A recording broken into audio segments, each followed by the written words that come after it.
Hey everybody, God bless you. How you doing today? Hope everyone's blessed. I wanted to talk about something that is deep within all of us, and it's that carnal nature, that beast within us, the one that Paul speaks about when he says, "The things I want to do, I don't do; those things I don't want to do, I do." That is our human nature. The problem is that we beat ourselves down when we fail. We only fail if we depend on our own strength. That beast within us is cunning, conniving, mischievous. It wants you to do things that you don't want to do.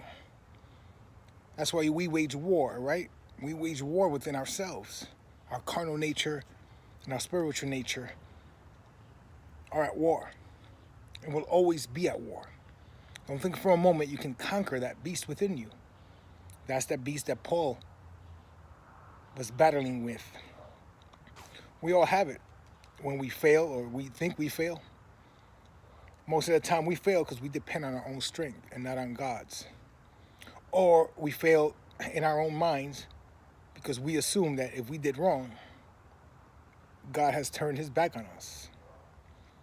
That beast also is the same beast that affected the Gentiles when the Judaizers came up to and seen their freedom and began to say, you must be circumcised, you must do this, you must do that. That animal within Peter and the Judaizers, right? That's why Peter and Paul had some problems, right? Peter and Paul, they clashed, right? Because Peter didn't understand grace. He didn't understand grace. He didn't understand the message to the Gentiles. This is why Paul says, I bring the gospel of the uncircumcised. Peter brings the gospel of the circumcision. Two different gospels, two different times. Peter knew Christ when he was alive. Paul met the resurrected Christ. A whole different era. Something happened when the tomb was open and Christ walked out. Death was defeated. Right? So that's why Paul told the Gentiles, where did you become free in Christ? Right? Was it by following the law? By just believing in Christ and trusting Christ? See, too many times that beast within us condemns us. So whenever you condemn yourself, it is your carnal nature. You say, oh, I'm not good enough. God doesn't love me. I just keep sinning. That's the same battle all the great prophets had. Look at David. How many times he failed? Matter of fact, he died in his carnal state. Right? He told his son something to the words of when he goes to war with, I forgot which tribe or which army, make it bloody. That's why he told Solomon. His carnal nature. Because they didn't understand it. They never knew and met the resurrected Christ. So that beast within us, it's a battle you're always going to fight. And you're always going to condemn yourself unless you trust that it is what Christ has done and only what he has done that liberates you. Not your freedom. Your freedom does not come from the actions you take. This is why when you go to a church, many times you have people who give this emotional sermon, and they have an altar call, and people go to the front crying because they feel guilty about something, right? They feel guilty that they somehow didn't make it. They didn't meet the mark. They're not going to wear crowns in heaven or something like that. Well, the church is good for that. They'll condemn you,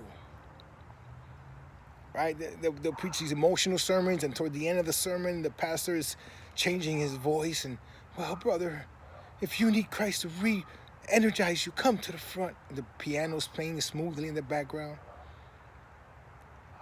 That, my friend, should not happen. Because if you trust Christ, just come to Christ.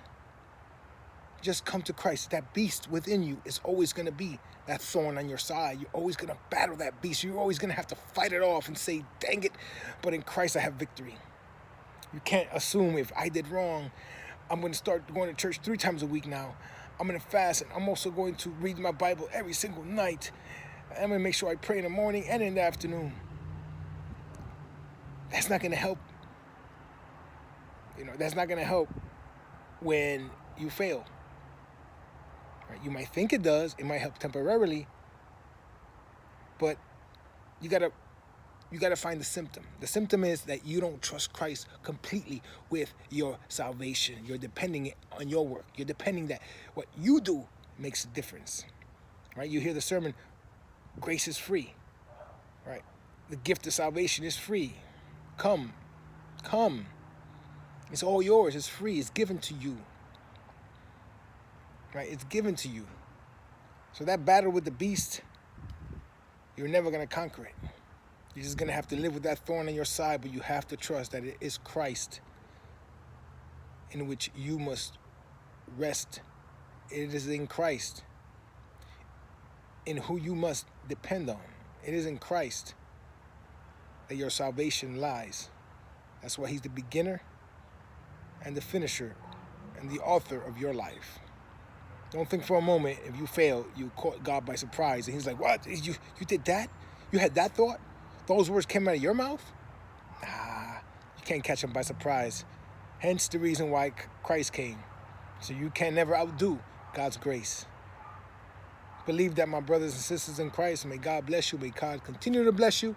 And don't ever forget that what Jesus Christ did is enough.